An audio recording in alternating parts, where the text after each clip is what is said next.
जय हिंद मेरे सभी दोस्तों, मैं हिमांशु सिंह आप सभी लोगों का आपके अपने रेलवे वाले हिमांशु सर यूट्यूब चैनल में बहुत बहुत स्वागत करते हैं। जैसा कि हमने बताया था कि हम क्लास आपकी लगातार लेंगे, कोशिश कर रहे हैं। एक्चुअल में आप भी जानते हैं कि यार जॉब है तो थोड़ा सा टाइम कम मिल पाता है, बट फिर भी अभी थोड़ा थोड़ा करके रिदम में आ रहे हैं। आपको रेगुलर क्लास मिलती रहेगी, आप बिल्कुल चिंता मत करें, ठीक है। सभी दोस्त एक बार बताएं कि जो पहली वाली क्लास साइंस की थी वो कैसी लगी आपको, और ये टॉप 20 क्वेश्चन जो है ये आज आपको पार्ट 2 में पढ़ाऊंगा। याद रखें, ये जितने भी क्वेश्चन है ये आपका रेलवे से ही पूरा संबंधित है। जो भी पीवाईक्यू है, जितने भी साइंस के क्वेश्चन आ रहे हैं, हम सीरियल वाइज एक एक करके सभी को करवाएंगे, ठीक है।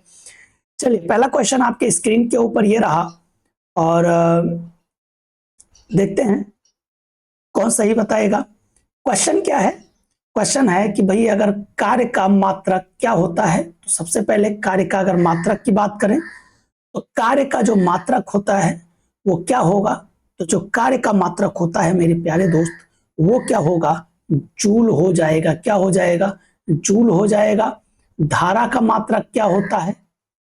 ठीक है। और जो है ध्वनि का मात्रक क्या होता है?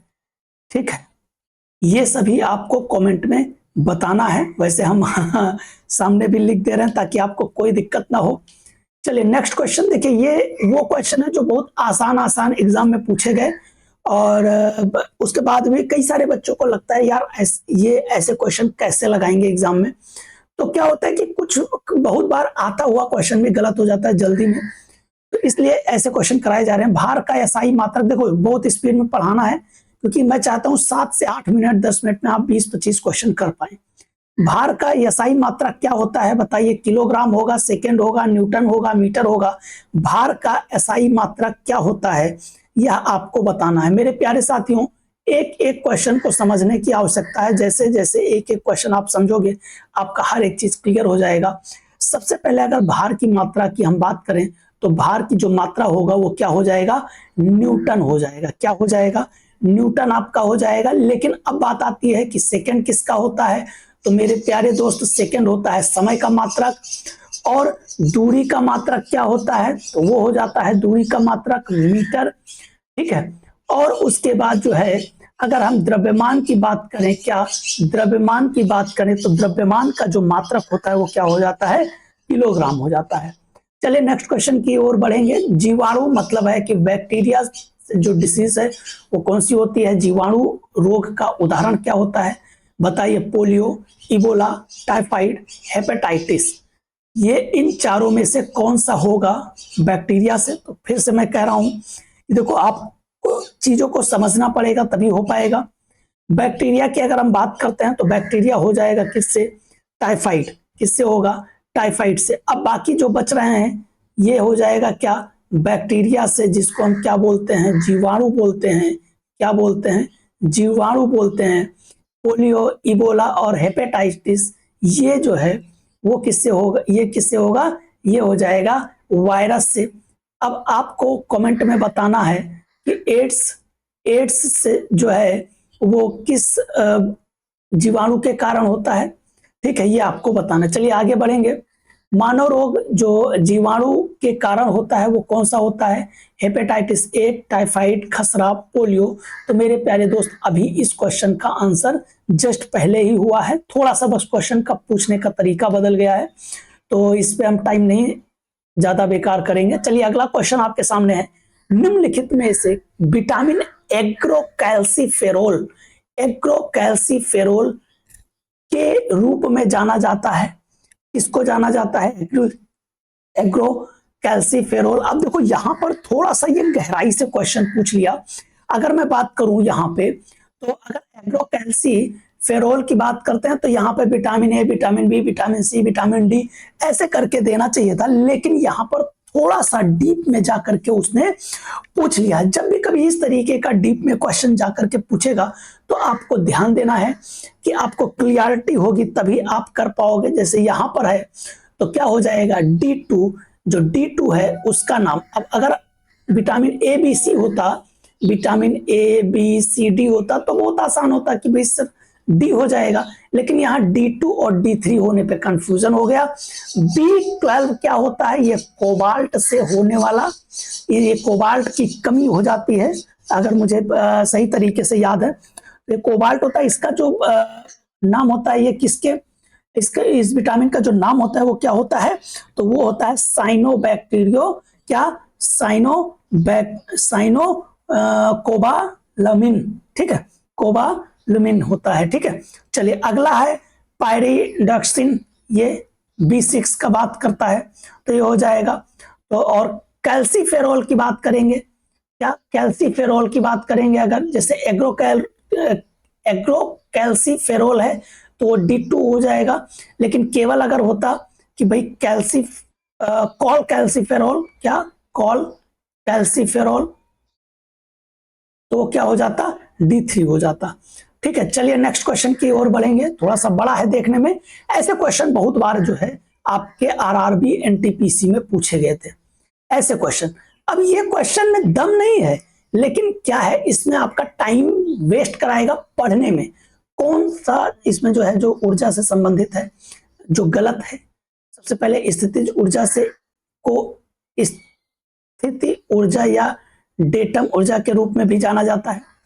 ऊर्जा को ना तो बनाया जा सकता है, ना तो नष्ट किया जा सकता है। ये बिल्कुल, ये ऊर्जा का जो है, ऊर्जा संरक्षण का नियम ही है। ऊर्जा शक्ति और समय का गुणनफल होता है, बिल्कुल एकदम राइट है।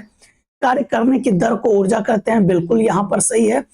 यहाँ पर तो गलत का अगर हम बात करें तो डी ऑप्शन आपका यहाँ पर गलत हो जाएगा। क्या? डी ऑप्शन आपका यहाँ पर, सॉरी, ए ऑप्शन आपका गलत हो जाएगा। क्या? ए ऑप्शन आपका गलत हो जाएगा। यहाँ पे हम आगे बढ़ेंगे। नेक्स्ट क्वेश्चन आपकी स्क्रीन के ऊपर है। एक वस्तु के साथ इसकी स्थितिज ऊर्जा में वृद्धि कब होती है? कोई भी वस्तु है तो उसके स्थितिज ऊर्जा में वृद्धि कब होगी? तो मेरे प्यारे दोस्त, स्थितिज ऊर्जा हाइट के जैसे जैसे हाइट जो है बढ़ती जाती है, स्थितिज ऊर्जा में वृद्धि होती जाती है। ठीक है, और उसके बाद है कोशिका के केंद्र में क्या पाया जाता है? जो कोशिका होता है उसके केंद्र में क्या पाया जाता है मेरे प्यारे दोस्त? क्या? गुणसूत्र और जीन पाया जाता है। जीव द्रव्य और गुणसूत्र पाया जाता है। केंद्र का और कोश का द्रव्य पाया जाता है। कोश का द्रव्य और गुणनफल, गुणसूत्र यहाँ पे आपको बताना है। तो सिंपल सी बात है, सभी लोग इस क्वेश्चन का आंसर जानते होंगे, क्योंकि केंद्रक जो है वो, उसमें जो है न्यूक्लियस ऑफ सेल जो होता है वो होता है क्रोमोसोम और जीन। क्या? क्रोमोसोम और जीन। ये क्वेश्चन जो आपके स्क्रीन के ऊपर है, बहुत ही आसान क्वेश्चन आपके स्क्रीन के ऊपर आ गया है। मुझे नहीं लगता है कि किसी भी स्टूडेंट को इसमें दिक्कत होगी। क्या क्वेश्चन है? मानव शरीर की सबसे छोटी इकाई क्या होती है? तो स्टेपीज होती है। आप सभी लोगों को आंसर देना है। सबसे बड़ी, क्या कमेंट बॉक्स में बताना है, सबसे बड़ी जो हड्डी है उसका नाम क्या है? उसका नाम क्या है और कहाँ पाया जाता है? नाम क्या है और कहाँ पाया जाता है? क्या? कहाँ पाया जाता है, ये आपको बताना है। ठीक है, चलिए नेक्स्ट क्वेश्चन आगे बढ़ेंगे। लेंस के किस भाग को से गुजरने वाली किरण अविचलित हो जाती है? क्या? किस भाग से जब जाएगा तो ये अविचलित होगा? केंद्रक से फोकस 2 गुना करने पर प्रकाशिक केंद्र, फोकस और वक्रता केंद्र के बीच। तो मुझे लगता है इसमें एक बार कमेंट में आंसर दीजिएगा। हमको इस क्वेश्चन में थोड़ा सा डाउट लग रहा है, वैसे डी ऑप्शन में भी होना चाहिए। एक बार इसको देख जरूर लीजिएगा आप लोग और कमेंट में बताइएगा। थोड़ा सा मुझे डाउट इस क्वेश्चन में लग रहा है। केवल उत्तल लेंस का उपयोग किसमें किया जाता है? कार के हेडलाइट में, टार्च में, माइक्रोस्कोप में, झरोखों में? बताइए, केवल उत्तल लेंस का प्रयोग किसमें किया जाता है? ये आपको बताना मेरे प्यारे दोस्तों। उत्तल लेंस का जो प्रयोग है वो किसमें? माइक्रोस्कोप में किया जाता है। माइक्रोस्कोप, या अगर हम बात करें कैमरे का, इसका कैमरे का, या मतलब माइक्रोस्कोप बोले तो दूरबीन, या सूक्ष्मदर्शी, सूक्ष्मदर्शी, सूक्ष्मदर्शी, इन सभी में जो है उत्तल लेंस का, या हम कहें तो कॉन्वेक्स लेंस का प्रयोग किया जाता है। क्लियर है? अब जाहिर सी बात है, सिंपल सी बात है, कई सारे क्वेश्चन का आंसर डायरेक्ट आपको मिल भी जाता होगा कि यार तब अवतल लेंस का प्रयोग कहाँ पे किया जाता है। ठीक है, चलिए आगे क्वेश्चन है, हार्मोन कौन सा हमारे शरीर को आपात स्थितियों में के लिए तैयार करता है, मतलब hormone prepare our body for emergency. अब क्या होता है कि यहाँ पर अचानक से एनर्जी कब आती है, मतलब है कि क्या करने पर, या कौन सा हार्मोन्स होता है जो अचानक हमको आवश्यकता लगती है, जैसे मान लो करे तो ऐसे चौंक जाना, तो ये जो एनर्जी है वो कहाँ से मिलती है, तो ये होता है एड्रीनलिन। क्या एड्रीनलिन, एड्रीनलिन। अच्छा एक बात है, पुरुष हार्मोन्स जो पुरुष में उत्तेजना को उत्पन्न करता है वो कौन होता है, टेस्टोस्टेरोन। आपको बताना है कि फीमेल में जो उत्तेजना उत्पन्न करता है उनका विटामिन का, सॉरी उनका जो हार्मोन्स है वो कौन सा होता है। अच्छा एक चीज है, दो हार्मोन्स इसमें होते हैं, याद रखिएगा फीमेल में, और दोनों हार्मोन्स का अलग अलग जो है तो बताना है आपको कि जो हार्मोन्स है उनका क्या, कब कब कौन सा हार्मोन्स कब प्रयोग में आता है या कब होता है। ठीक है, चलिए यहाँ पे आगे बढ़ेंगे। और इंसुलिन अगला, इसमें जो है अगर हम पिछले क्वेश्चन की बात करें तो आपको इसमें बताना भी है ये भी कि इंसुलिन किसकी कमी से, ठीक है, को पूरा करता है। ठीक है, इंसुलिन की कमी से होने वाला रोग क्या है, ये आपका क्वेश्चन। गैसों को दबाव के को लागू और तापमान को कम करके इसमें लिक्विड फॉर्म में या लिक्विफाइड किया जाता है। चलिए अगला, जल गैस का मिश्रण क्या है। चलिए मेरे प्यारे दोस्त, मैं इसलिए जल्दी जल्दी करवा रहा हूं ताकि आपका समय कम जाए। कार्बन मोनोऑक्साइड और हाइड्रोजन, क्या कार्बन मोनोऑक्साइड और हाइड्रोजन, ये आपका होगा गैसों के मिश्रण के लिए। यहां पर एसिड की अगर हम बात करें तो एसिड क्या है, यहां पर एसिड के विषय में आपको बताना है, तो यहां पे ध्यान दो, ये है तो ये क्या हो जाएगा, बेस हो जाएगा। ये क्या हो जाएगा, बेस। अगर OH लगा है तो क्या होगा, बेस हो जाएगा। ये तो आपका नमक है, मतलब है सॉल्ट है।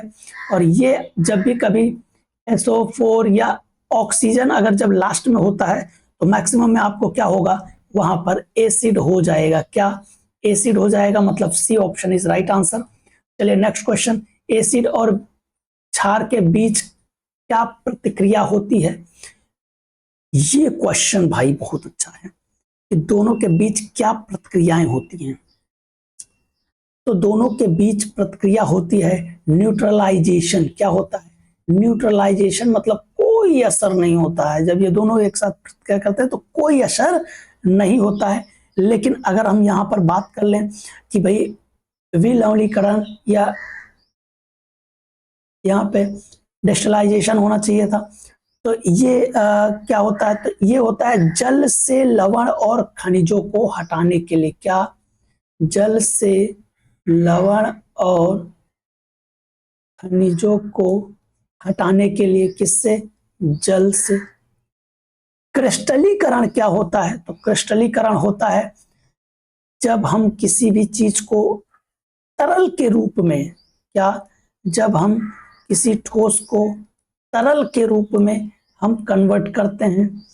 सब्लिमेशन क्या होता है, तो सब्लिमेशन होता है जब किसी भी ठोस को हम गैस के रूप में परिवर्तित कर देते हैं। ठीक है, चलिए ये आप सब लोग, ये इसलिए हम ये बता दे रहे हैं क्योंकि भाई देखो ये सभी क्वेश्चन जो ऑप्शन है ना, बस क्वेश्चन बदल रहा है लेकिन ऑप्शन यही रख के और बदलते चले जा रहे थे आंसर। तो ये चीज आपको करना है क्योंकि जब कई शिफ्ट में पेपर होता है तो ये चीज आपको देखने को मिलेगा, डिफरेंट क्वेश्चन डिफरेंट होगा, ऑप्शन वही सेम यूज हो जाता है ना। ये तो आप लोग यार अक्सर देखते होंगे। और मैं यही कहूंगा साइंस को बहुत बढ़िया से कवर कर लो, यकीनन विश्वास करो कि मैथ और रीजनिंग जैसे ही आपका कंप्लीट होगा 70 क्वेश्चन हो जाएंगे, ये आपका एक अहम रोल प्ले कर देगा। ठीक है, बाकी तो उधर हम मैथ पढ़ाएंगे ही, आप टेंशन मत लीजिएगा। कौन सा गलत कथन है, एक फोटान विद्युत ऊर्जा से उदासीन होता है। फोटान में विद्युत चुंबकीय ऊर्जा होती है। फोटान का एक निश्चित द्रव्यमान होता है। ध्यान दीजिएगा यहाँ पे, फोटान का एक निश्चित द्रव्यमान नहीं होता है। क्या, निश्चित द्रव्यमान नहीं होता है। यहाँ पर ऑप्शन नंबर सी आपका राइट होना चाहिए। एक निश्चित द्रव्यमान होता है कह रहा है, एक निश्चित द्रव्यमान नहीं होता है। अभी मैंने बताया एक निष्क्रिय विटामिन डी है, मतलब है इनएक्टिव विटामिन डी। क्या है? तो इनएक्टिव विटामिन डी के रूप में हमने आपको अभी पढ़ाया था कि भैया एग्रोकैल्सिफेरोल होता है, और एग्रोकैल्सिफेरोल हमने बताया भी था D2 होता है। अगर D3 हो जाएगा तो वो क्या हो जाएगा? तो हो जाएगा कॉल कैल्सीफेरोल। क्लियर है? अब आपको बताना है थाइमीन और एस्कॉर्बिक एसिड, इसका जो है इसके विषय में बताना है कि कौन कौन से विटामिन होंगे। क्या? कौन कौन से विटामिन होंगे। चलिए नेक्स्ट क्वेश्चन के बढ़ेंगे। तो यहाँ पे तो क्वेश्चन कंप्लीट भी हो गया है।